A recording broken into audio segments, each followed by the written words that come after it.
بسم اللہ الرحمن الرحیم۔ السلام علیکم ورحمۃ اللہ۔ آج کا ہمارا سبق ہے درویش کی کرامت۔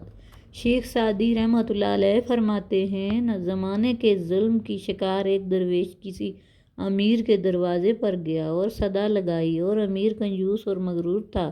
اس نے درویش کی صدا پر بجائے اس کی مدد کرنے اسے جھڑک دیا۔ اس امیر شخص کے ہمسایہ میں ایک غریب نابینا شخص رہتا تھا۔ وہ درویش اس امیر کے دروازے سے مایوسی کی حالت میں پلٹا تو اس نابینا شخص نے اسے اپنا مہمان بنا لیا، اور جو کچھ اس سے ممکن ہو سکتا تھا وہ درویش کی خدمت میں پیش کر دیا، اور اس درویش کے ساتھ نہایت عمدہ اخلاق اور مروت کے ساتھ پیش آیا۔ درویش اس نابینا شخص کے حسن سلوک سے بے حد متاثر ہوا اور اس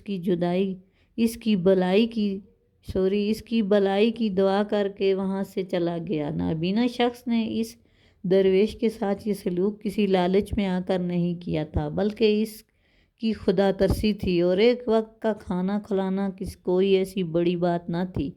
اللہ رب العزت کو اس کی یہ نیکی پسند آئی اور درویش کی دعا قبول ہوئی، اور اس نابینا شخص کی آنکھوں کی روشنی لوٹ آئی، اور اس کی آنکھوں سے پانی کے چند قطرے ٹپکے، جس کے بعد اس کی آنکھیں روشن ہو گئیں۔ جب شہر کے لوگوں کو اس بات کا علم ہوا تو وہ حیران رہ گئے، اور کچھ ہی دیر میں درویش کی کرامت کا شہرہ سارے شہر میں ہو گیا۔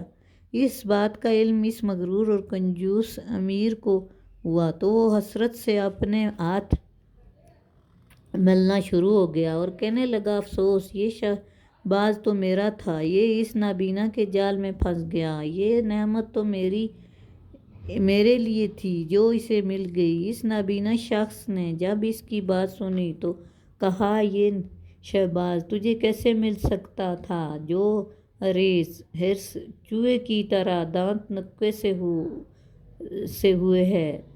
نصیحت: اس حقائق کو بیان کرنے کا مقصد یہ ہے کہ انسان اپنے مال کو راہ خدا میں خرچ کرنے کی کوشش و بیچ مبتلا